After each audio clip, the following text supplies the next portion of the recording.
And now, story time with Jester.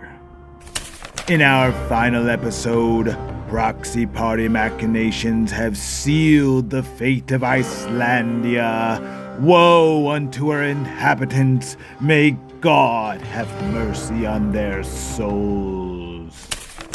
The great realm of Icelandia was prosperous and peaceful. Though not perfect, the Icelandic conservative government always strived towards beneficial values and justice for all.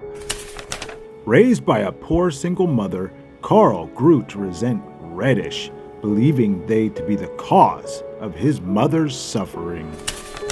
Karl spent his formative years learning political philosophy and developing savage oratory skills. Strategic posts on TikTok amass a large following that the Red Patriot Party was not fully prepared to manage.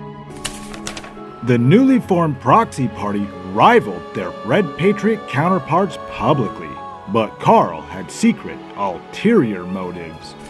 Proxy Party spies infiltrated both government and key societal institutions, sowing discord, creating false narratives, and engaged in manipulation at the highest levels. Proxy agitators publicly and often verbally or physically assaulted folks because of their conservative worldview. Reclusive railroad magnate Bernie Sanders successfully challenged proxy political gains until his mysterious death aboard one of his own trains. Carefully managed plans came to fruition. Friday, the 13th of December, marked the Day of Broken Ice. 10,000 priests and parishioners were viciously and coldly murdered with poisonous gas by proxy moles. Acts as heinous as these cannot go unanswered. Thus, the Red Patriots fielded their first standing army in an attempt to counter the unprecedented threat. Little did authorities know that the proxies had secretly built an army of their own, while the Reds began to contend with the work of saboteurs. Pandemonium seemed to erupt in every city, town, and village as proxy insurgents murdered police officers and attacked anyone considered reddish. Urged on by Karl's enthusiastic rhetoric, even proxy youth participated by smashing the eggs of the rotten red fish. The horrors experienced by many shattered the simplistic but good idea that once was Icelandia. Red Patriot Party casualties were nearly 100%.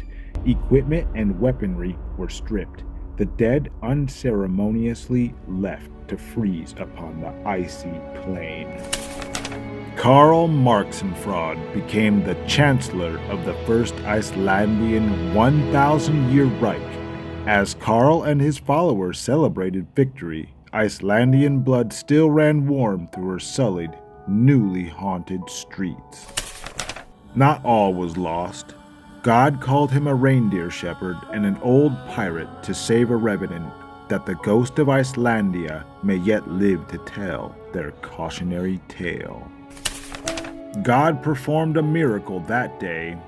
5,000 men, women, and children, without any problem, fit comfortably on a boat that only allows 200. Once the ghost ship had traveled a safe distance, God broke apart Icelandia's foundations and the entire iceberg sank tragically into the sea. Ironically, 20 million Icelandians drowned, believing the First Reich wanted them to live underwater. Those that survived divine wrath founded another colony and called their new land Daniel, for God is their judge. This old sinner is now a simple fisherman who has taken it upon himself to quietly watch the directions of cultural winds. Never again must the spirit of Karl infect our noble lands.